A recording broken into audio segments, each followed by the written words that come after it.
तो ये आज जो हमारा टॉपिक है वो है quadratic equation. Okay, quadratic equation chapter 2 और अलजेब्रा से ये रिलेट है आपका। ठीक है, ये 10th क्लास का है, महाराष्ट्र बोर्ड। तो हम स्टार्ट करते हैं क्वाड्रेटिक इक्वेशन। सबसे पहले तो हमने चैप्टर 1 में हमने लीनियर इक्वेशन 2 वेरिएबल हमने देखा था। 2 वेरिएबल, आपको ये सारे डिफरेंस मालूम होने चाहिए। लीनियर इक्वेशन 2 वेरिएबल की इक्वेशन मैंने आपको बताई थी ax plus by equal to c। ये आपकी क्या थी? लीनियर इक्वेशन 2 वेरिएबल थी। इसे हम 2 वेरिएबल क्यों कहते थे? क्योंकि देखिए एक x है और एक क्या है? y है। तो अब हमने ये पढ़ लिया है अच्छे से। यहाँ पर हमने क्या क्या देखा था? Simultaneous equation, Cramer rule, graphical representation. Okay, तो ये पार्ट जो था हमारा चैप्टर 1 से रिलेट था। अब हम चैप्टर 2 में एक नई इक्वेशन जानने वाले हैं। तो वो नई इक्वेशन हमारी क्या है? Quadratic equation. तो अगर मैं आपको ये बताऊं general form of quadratic equation या आपकी टेक्स्ट बुक में standard form of quadratic equation में कहूं तो आप ये इसे नोट डाउन करिए। ax square plus bx plus c equal to 0। Very very important, ये आपका स्टैंडर्ड फॉर्म है क्वाड्रेटिक इक्वेशन का। अब आप अगर ये देखेंगे और मैं आपको बोलूंगी कि आपको यहाँ पर कौन कौन सी चीजें न्यू देखने को मिल रही है, तो आप कहेंगे कि मैम यहाँ पर हमें डिग्री कितनी नजर आ रही है? 2 आ रही है। और क्वाड्रेटिक का जो मेन बेसिक फंडा जो होता है वो इसकी डिग्री हमेशा क्या होगी?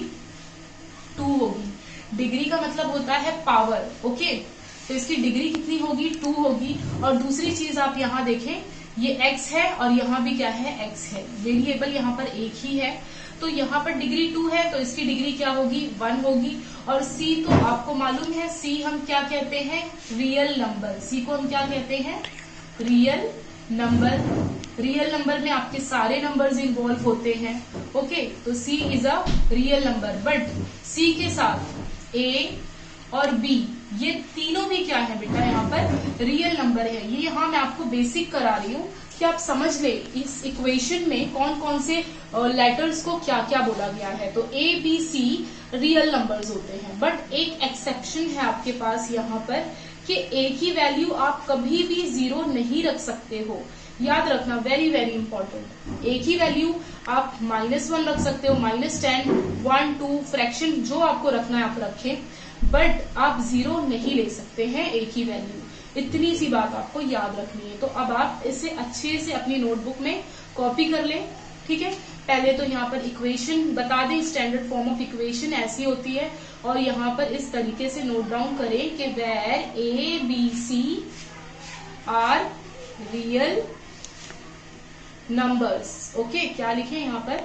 Where a b c are real numbers and नहीं but a is not equal to 0। a की वैल्यू आप कुछ भी पुट करिए बट a की वैल्यू 0 ना रखें। ओके, अब हम आगे आते हैं। चलिए अब इस जर्नल फॉर्म, एक स्टैंडर्ड फॉर्म से हम एक इक्वेशन बनाते हैं। सपोज मैं a की वैल्यू क्या रखती हूँ? 2। a की वैल्यू मैंने यहाँ 2 रख दिया और x square as it is plus b की वैल्यू रख देती हूँ यहाँ पर 9 या कोई भी नंबर आप रख सकते हो। अगर आप माइनस में रखना है तो आप माइनस भी ले सकते हो। x प्लस c की वैल्यू 1 इक्वल टू 0। तो अगर आपसे कोई ये पूछे कि क्या this is a quadratic equation, तो आप कहेंगे बिल्कुल it is a quadratic equation because इसका इंडेक्स यानी पावर यानी डिग्री कितनी है? 2 है। ओके, तो आई होप जो बेसिक है क्वाड्रेटिक इक्वेशन का आपको ये समझा होगा। अब हम आ जाते हैं एक्सरसाइज पर और फिर जैसे जैसे जो न्यू टर्म, जो न्यू बेसिक चीज मिलेगी मैं आपको एक्सप्लेन करूंगी। ओके, तो स्टार्ट। तो this right any 2 quadratic equation. आपको यहाँ पर 2 क्वाड्रेटिक इक्वेशन लिखनी है। तो सबसे पहले आपको अगर क्वाड्रेटिक इक्वेशन डायरेक्ट लिखने नहीं आती है तो आप स्टैंडर्ड फॉर्म लिखें पहले। ax square plus bx plus c okay equal to 0। और आप यहाँ पर ये भी बता दीजिए कि a b c are real numbers but a is not equal to 0। अब यहाँ पर आप आंसर लिखिए। a की प्लेस पे आप कोई भी नंबर पुट कर सकते हैं, जैसे मैं यहाँ पर पुट करती हूँ 1।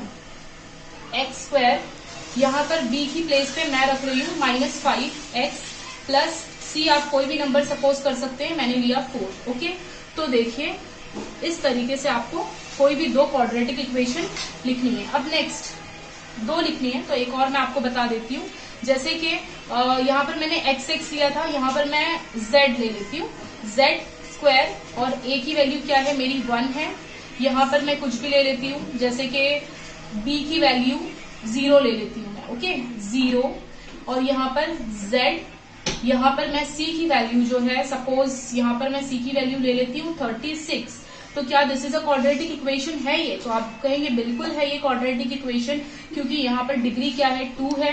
फिर यहाँ पर मैंने इस टर्म को अगर 0 लिया तो कोई बात नहीं, क्योंकि हम b को 0 रख सकते हैं, c को भी 0 हम रख सकते हैं। ओके, तो इस इक्वेशन को मैं ऐसे भी लिख सकती हूँ, z², ये 0 हो जाएगा, तो मेरी इक्वेशन क्या हो जाएगी, +36 = 0। This is also a quadratic equation. Okay, तो आई होप इतना समझ में आया होगा आपको।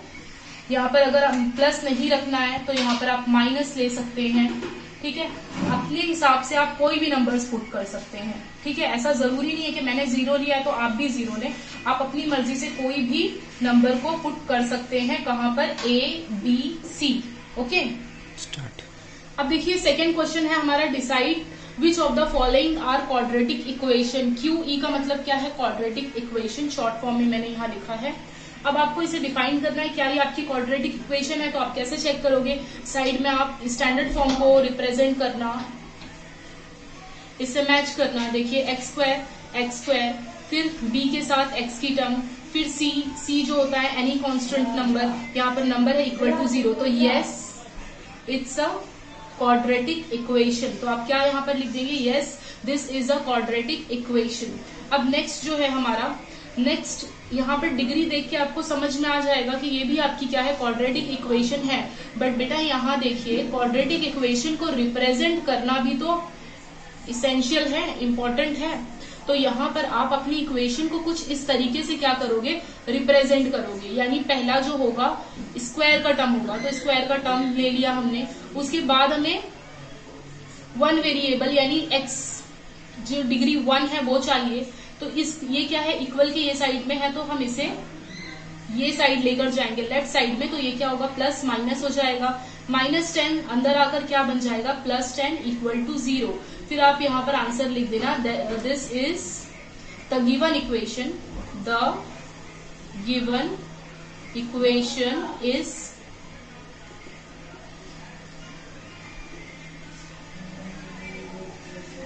डायरेक्ट लिखिए, yes it's a quadratic equation. Okay, अब नेक्स्ट, अब देखिए यहाँ पर क्वेश्चन नंबर 3 जो है आपका, क्वेश्चन नंबर 3 में अपॉन आ गया है। ओके, तो अब अपॉन आ गया है तो आप डायरेक्ट यहाँ ये नहीं कह सकते हो कि पावर 2 है तो ये क्वाड्रेटिक इक्वेशन है, क्योंकि मे बी अगर मैं इसे आगे सॉल्व करूं तो हो सकता है इसकी डिग्री चेंज हो जाए। तो इसे हमें पहले सॉल्व करना है। और देखिए बेटा, सॉल्व करने का मेथड क्या होता है, 1y + 1/y = 2।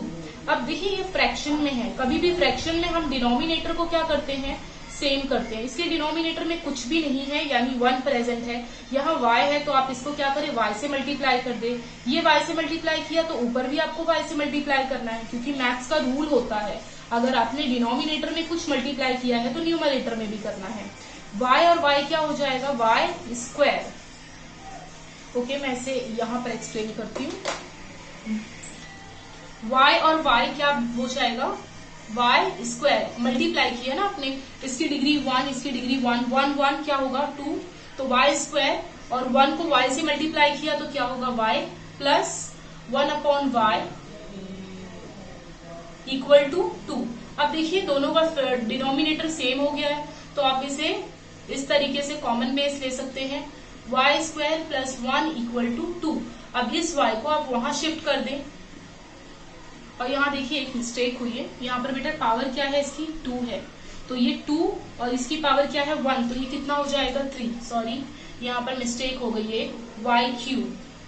यहाँ पर आपको क्या लिखना है, y³, क्योंकि यहाँ पर डिग्री बेटा इसकी 2 है, y² तो पहले से यहाँ था, ऊपर हमने एक y से मल्टीप्लाई किया तो 2 और 1 क्या हो जाएगा, y³ होगा ना, y³ + 1, ये y को वहां पर दिया तो क्या हो जाएगा 2y। तो इसे मैं लिख सकती हूँ वाई क्यूब। ये 2y को हमने लेफ्ट हैंड साइड में लिया तो -2y प्लस 1 इक्वल टू 0। तो क्या ये आपकी क्वाड्रेटिक इक्वेशन है? तो आप कहेंगे नहीं, this is not a quadratic equation because index इसका कितना है? बिकॉज इसका इंडेक्स है 3। इंडेक्स इसका कितना है? 3। और जब इंडेक्स 3 है तो वो क्वाड्रेटिक इक्वेशन नहीं होता है, क्योंकि क्वाड्रेटिक इक्वेशन के लिए इंडेक्स क्या होना चाहिए आपका? इंडेक्स यानी पावर, इंडेक्स कितना होना चाहिए? 2। ओके, तो आप स्टेटमेंट देंगे this is not a quadratic equation, okay, because index is 3। तो ये था 4 सॉल्व करते हैं यहीं पर। तो क्वेश्चन नंबर 4 है हमारा, वो भी फ्रैक्शन में है, x plus 1/x equal to 2। Okay, अब ये भी अपॉन में है तो आप इसे एज इट इज कॉपी कर लेंगे। अब यहाँ पर आप कहेंगे 1 है, यहाँ पर इसको x बनाना है तो आप x से यहाँ मल्टीप्लाई करेंगे, तो ऊपर भी आपको किससे करना है? x से। देखो कई दफा ऐसा होता है स्टूडेंट इतना ही देखकर एमसीक्यू में मार्क कर देते हैं कि this is not a quadratic equation बेटा, बट आप इसको सॉल्व करोगे तो ये क्वाड्रेटिक इक्वेशन में देखिए अभी कैसे बन जाएगा। x एंड x क्या होगा? x स्क्वायर हो जाएगा मल्टीप्लाई करने पर। 1 into x is x, 1/x equal to 2, x square plus 1, ये 2x सेम हो गए हैं इनका बेस, तो हम एक बार मैंने कॉपी किया, दिस इज 2। अब क्या करेंगे? इस x को 2 से मल्टीप्लाई कर दिया हमने, है ना, वो लेफ्ट राइट हैंड साइड में चला गया। तो अब हम क्या करेंगे यहाँ पर?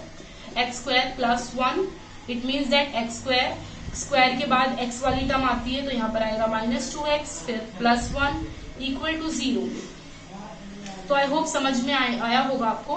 तो आप यहाँ पर क्या लिखेंगे? This is a quadratic equation because index is 2। तो स्टेटमेंट फॉर्म में आपको लिखना है, टेक्स्ट बुक में आपको बताया गया है, या फिर मैं यहाँ पर आपको लिखकर बता देती हूँ कि किस तरीके से आप आंसर रिप्रेजेंट करेंगे। इस तरीके से लिखना है कि in this equation x is only the variable with highest index 2, therefore the given equation is a quadratic equation। आपको हर क्वेश्चन में ये स्टेटमेंट देना है, हर क्वेश्चन में ये स्टेटमेंट देना है आपको। अगर जो स्टेटमेंट में क्वाड्रेटिक इक्वेशन नहीं है तो आप यहाँ पर क्या लिखेंगे कि हाईएस्ट इंडेक्स इज 3 और होना क्या चाहिए था? 2। तो ये आपको स्टेटमेंट हर क्वेश्चन में लिखना है एंडिंग में, जो आपका क्वाड्रेटिक इक्वेशन आता है। तो ओके, तो ये हमारा क्वेश्चन नंबर 4 था। क्वेश्चन नंबर 5 देख लेते हैं। क्वेश्चन नंबर 5 बहुत ही इजी है। आपने 8th स्टैंडर्ड में बहुत सारे ब्रैकेट को सॉल्व किया था। तो दिस इज इक्वेशन नंबर 5 है ये। तो क्या है? 5m plus 2 m minus 5 equal to 0। बेटा अभी ये इक्वेशन ये आपको दिया है और पूछ रहा है क्या ये क्वाड्रेटिक इक्वेशन है, तो आप डायरेक्टली नहीं बोल सकते हैं कि क्वाड्रेटिक इक्वेशन नहीं है, पहले आप इसे सॉल्व कीजिए। तो इसे आप सॉल्व कैसे करोगे? m को लिया मैंने, ओके, यहाँ से m, अब यहाँ से इस ब्रैकेट को यहाँ पर मैंने कॉपी किया, ओके, फिर मैंने कौन सी टर्म ली? प्लस 2, और ये ब्रैकेट को अगेन मैंने यहाँ पर कॉपी कर लिया, okay.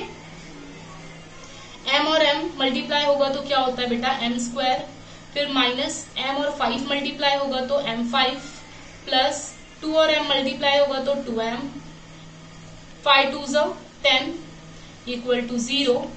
m square minus plus क्या होता है? माइनस होता है, तो यहाँ पर क्या जाएगा? 3m minus 10 equal to 0। तो this is a quadratic equation because index आपका क्या आया है? 2 आया है, और वो स्टेटमेंट जो मैंने आपको पीछे दिया था वो statement same as it is आपको कॉपी करना है, ठीक है। तो अब हम देख लेते हैं क्वेश्चन नंबर 6। क्वेश्चन नंबर 6 क्या है हमारा? m³ plus 3m square minus 2 equal to 3m³। अब क्यूब देखकर डायरेक्ट आप ये मत कहना कि this is not a quadratic equation, पहले आप इसे सॉल्व करेंगे, क्योंकि यहाँ पर m³ है, एक m³ वहां भी है, आप उसे अंदर ले आएंगे यहाँ पर। तो यहाँ पर क्या हो जाएगा? 3m³ plus 3m square minus 2 equal to 0। But ये क्या है 1m3, ये क्या है 3m3, तो आपका क्या आ जाएगा -2m3 plus 3m² -2 equal to 0। Solve करने पर भी, इक्वेशन को सॉल्व करने पर भी यहाँ पर क्या आ रहा है, क्यूब आ रहा है, तो this is not a quadratic equation. तो अब नॉट का कैसे लिखना है वो भी मैं आपको बता देती हूँ कि in this equation the highest index of the variable, अब यहाँ पर वेरिएबल आपका x नहीं है, यहाँ पर m के फॉर्म में है, तो आप यहाँ क्या लिखेंगे, m इज कितना आया है, हाईएस्ट इंडेक्स 3 और नॉट 2, मतलब आपका इंडेक्स यहाँ पे क्या आया है 3 आया है, बट आना क्या चाहिए था आपका 2 आना चाहिए था, बट इंडेक्स आपका यहाँ क्या है 3 है, इस वजह से ये रीजन दिया आपने। अब यहाँ पर आप लिखेंगे therefore the given equation is not a quadratic equation. Okay, तो ये आपका क्वेश्चन नंबर 6 कंप्लीट होता है। तो क्वेश्चन नंबर 2 जो आपका है यहाँ पर पूरा कंप्लीट हो गया। अब नेक्स्ट सेशन में जो है हम क्वेश्चन नंबर 3 सॉल्व करेंगे। Thank you.